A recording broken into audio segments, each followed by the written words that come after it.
मित्रों नमस्कार, मैं अर्जुन कुमार शर्मा आप लोगों के बीच आज उपस्थित हुआ हूं और आज मैं आप लोगों के बीच भारत में स्वतंत्रता दिवस पर अमृत महोत्सव जो मनाया जा रहा है, इसके उपलक्ष्य में हमें कुछ संकल्प लेनी चाहिए और इस अमृत महोत्सव को एक बेहतर भारत बनाने में काम करना चाहिए। जैसा कि हमें मालूम है मित्रों, हमारे देश में पिछले कई एक वर्ष से विभिन्न सरकार आई और देश को एक अच्छी स्थिति में लाने के लिए विभिन्न तरह के योजनाओं का काम किए और विभिन्न तरह के विकास का काम हुआ है। लेकिन उसी कालखंड में जितने और भी देश आज़ाद हुए या उसके बाद भी आज़ाद हुए, वो कहीं न कहीं हमसे कहीं अधिक ऊंचाई पर और हमसे कहीं अधिक मजबूती पर बहुत ऐसे देश हैं। और जब इसको हम देखते हैं तो कुछ ऐसे ऐसे कारण हैं जिसके कारण हम अपने देश को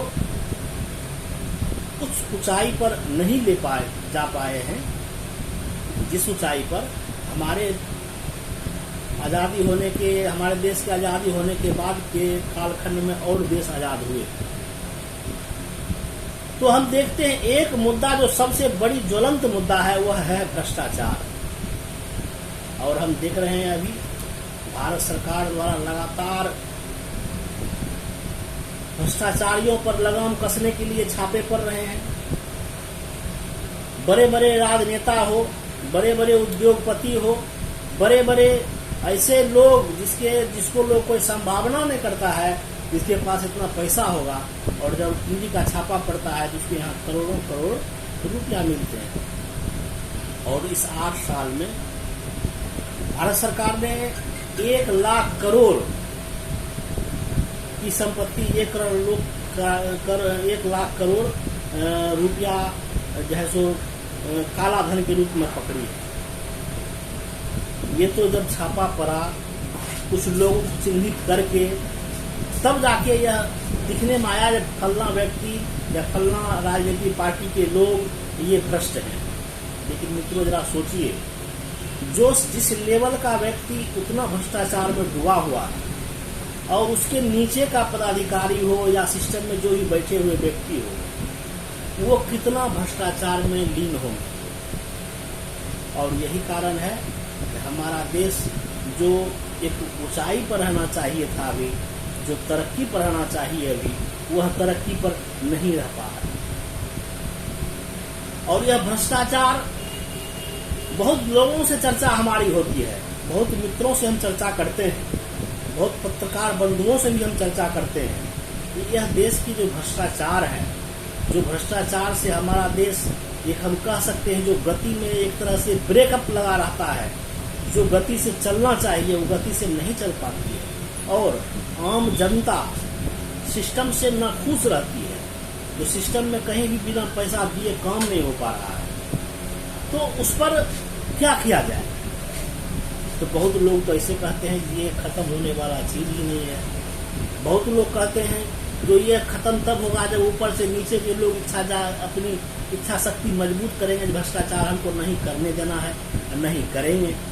तो कुल मिला के आता है जो नहीं, ये बहुत ही मुश्किल काम है कि भ्रष्टाचार को खत्म करना अपने देश से। लेकिन मित्रों, हम ये जानते हैं इस विश्व में कई एक ऐसे देश हैं जहाँ पर 0% भ्रष्टाचार है, नहीं है 0%। यानी जापान आपका बगल का देश है, वहाँ भ्रष्टाचार नहीं है। सिंगापुर, वहाँ भ्रष्टाचार नहीं है। वहाँ भी तो आदमी रहते हैं, वहाँ भी सिस्टम में लोग रहते हैं, वहाँ में भी मंत्री पदाधिकारी वगैरह सब जो हमारे यहाँ पुलिस वगैरह सब उसी ढंग का रूपरेखा है। हाँ, संविधान नियम कानून कुछ अलग ढंग के वहाँ हो सकते हैं, वहाँ जीने के लिए अपने ढंग से व्यवस्था की होगी, लेकिन भ्रष्टाचार वहाँ नहीं है। इसका मतलब है इस धरती पर कहीं अगर भ्रष्टाचार नहीं है तो यहाँ भी संभव हो सकता है। और वह संभव कैसे होगा, हमें उस ओर ध्यान देना चाहिए। भ्रष्टाचार लोग क्यों करते हैं, आखिर उसकी मंशा क्या होती है? भ्रष्टाचार वही करते हैं जिनके हाथ में ताकत होती है। भ्रष्टाचार किसान नहीं कर सकता है, भ्रष्टाचार आम रोड पर चलने वाला व्यक्ति नहीं कर सकता है। जो सिस्टम में बैठा हुआ व्यक्ति है, जिसके पास ताकत है कुछ करने की, जिसके कुछ निर्णय से कुछ स्थिति परिस्थिति बदल सकती है, किसी को सहूलियत मिल सकती है,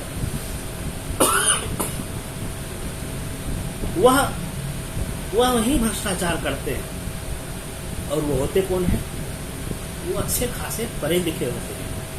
वो अपने समाज के उस समय जब वो पढ़ाई करते हैं, जब उसको जॉब होता है या कोई राजनीति में अच्छे जीत जाते हैं और मंत्री बन जाते हैं या कुछ और भी उपलब्धियां मिलती है, तो लोग उनको अच्छे प्रतिष्ठा के नज़र से देखते हैं, उसको सम्मान के नज़र से देखते हैं। उस ढंग के लोग वहाँ पर बैठते हैं और उस ढंग के लोगों के द्वारा ही यह भ्रष्टाचार होता है।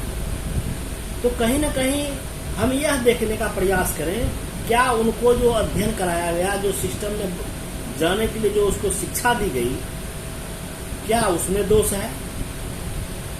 क्या उनको यह उनके मात्र उनको एक सिस्टम के तहत पढ़ा दिया गया, उनके चरित्र निर्माण के लिए कोई ऐसा काम नहीं किया गया ताकि उसका चरित्र भी उन्नत हो?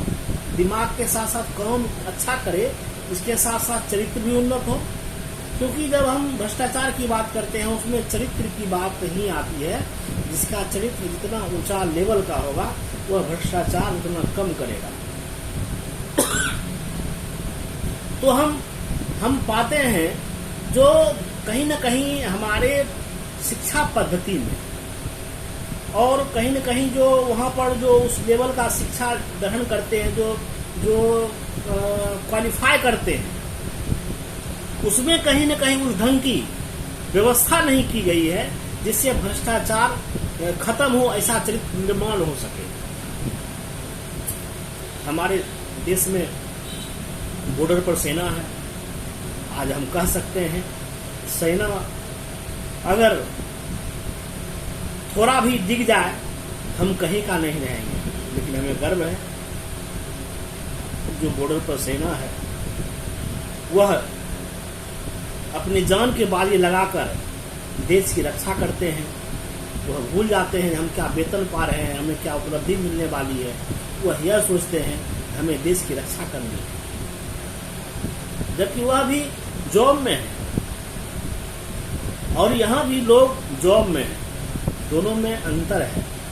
तो कहीं न कहीं उनके मन में देश की भावना, देश के प्रति समर्पण की भावना, देश के प्रति भक्ति की भावना और देश की सम्मान की भावना, देश का मस्तक कैसे ऊंचा रहे, इसकी भावना उसके जहन में कूट कूट के भरा जाता है। जिसके कारण क्या होता है, उनके मन में कहीं गलत प्रवृत्ति जागृत भी अगर होती होगी, तो वह जो संस्कार उसमें डाला जाता है, वह जो संस्कार देश के प्रति जो भावना उनके अंदर जगाया जाता है, वह उसको दाग देता है और उनको एक अच्छे सेवक, भारत माँ का सेवक बनकर, भारत माँ के सिपाही बनकर वहाँ पर रहने का अवसर देता है।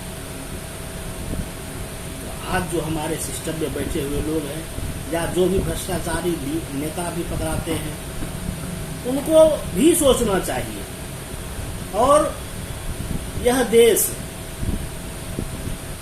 को सम्मान तभी मिलता है, तभी मिलेगा जब यहाँ भ्रष्टाचार जीरो करने का होगा। और एक भ्रष्टाचार मात्र सही हो जाने से हमारा देश तूफान की गति से आगे बढ़ेगा। और हम ये कह सकते हैं, भारत जो 25 साल में सफर करेगा अपना अमृत काल का जो सफर, वह 25 साल में उससे 4 गुना कहीं अधिक ऊंचाई को छूने का काम करेगा। यह दौर है पूरे, आज हम देख रहे हैं अमेरिका कहाँ है, जापान कहाँ है, चीन कहाँ है, रूस कहाँ है, यूक्रेन कहाँ है। और यह वैश्विक ऐसी स्थिति बनती है जो अगर आपकी ताकत अगर मजबूत ना हो तो लड़ाई कहीं लड़ी जा रही हो, लड़ाई किसी से लड़ी जा रही हो, किसी के द्वारा, आप भी प्रभावित होते हैं, आपका अर्थव्यवस्था प्रभावित होता है, आपका पूरा सिस्टम प्रभावित होता है। और इसीलिए मेरा देश सुरक्षित रहे, मेरा देश मजबूत रहे, मेरे देश में हर एक चीज का संसाधन उत्तम क्वालिटी का हो, हमारे देश में मानव का जो राष्ट्र का जो और राष्ट्र का जो मानव का विकास है उससे कहीं उत्तम हो, इसके लिए हमें प्रयास करना चाहिए। अमृत काल जो हम लोग मनाने का काम कर रहे हैं मित्रों, इस बिंदु पर भी बहुत ही गहनता से हमें विचार करनी होगी। आज सिस्टम में बैठे हुए लोग भ्रष्टाचार करने में तनिक भी हिचक नहीं खा रहे हैं, भ्रष्टाचार कर रहे हैं। उनकी तनख्वाह अगर 50,000 है, 55,000 है, 1 लाख है, तो 1 लाख रहने के बाद भी उनकी मन की ईमानदारी मर जाती है।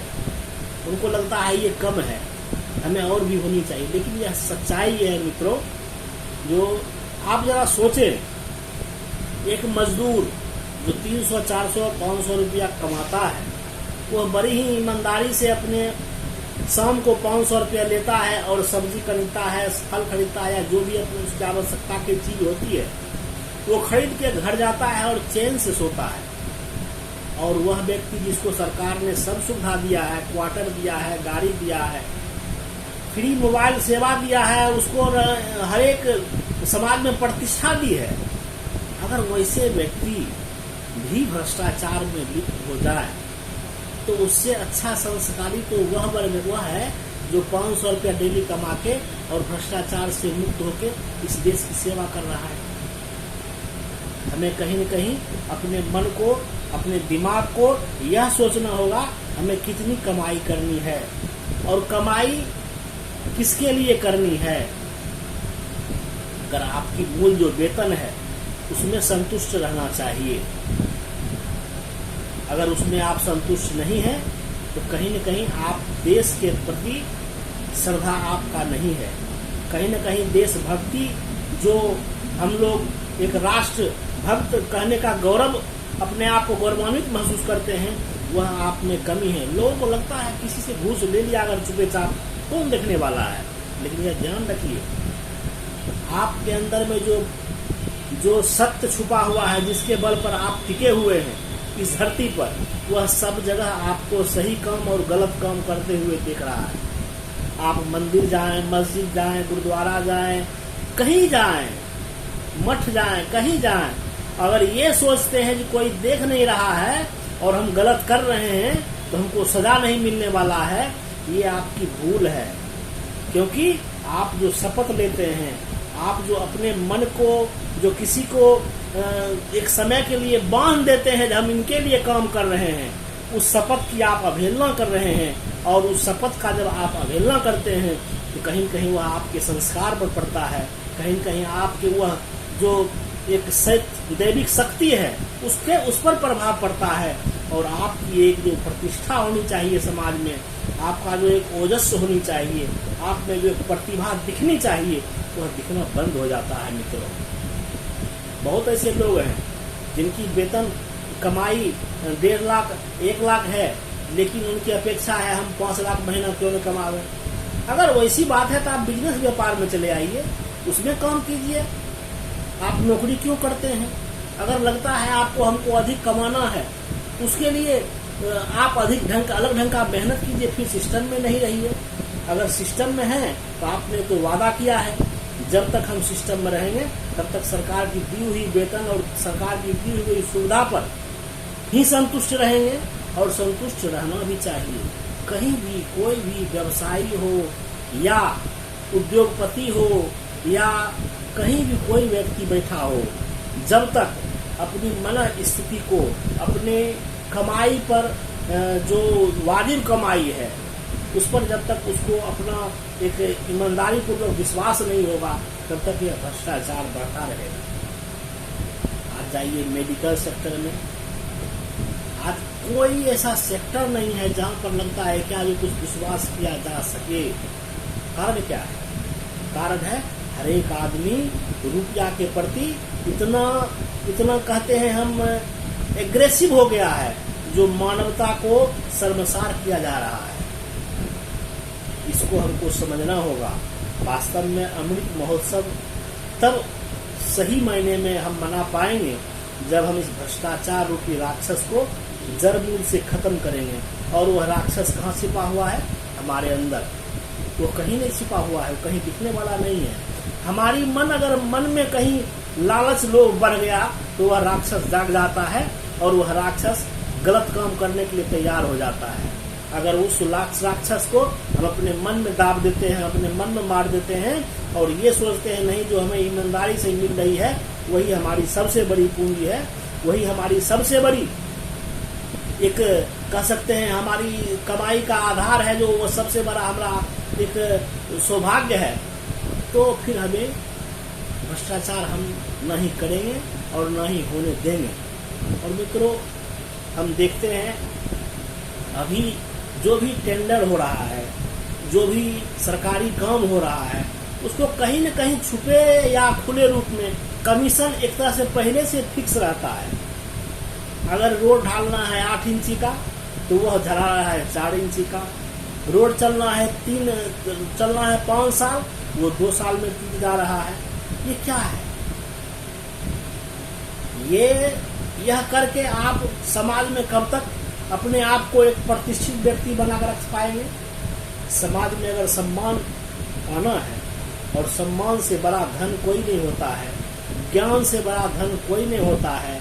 अगर आप सम्मान और ज्ञान पाना चाहते हैं तो आपको भ्रष्टाचार से दूर रहना पड़ेगा और आपको हम सबको उसका विरोध करना पड़ेगा।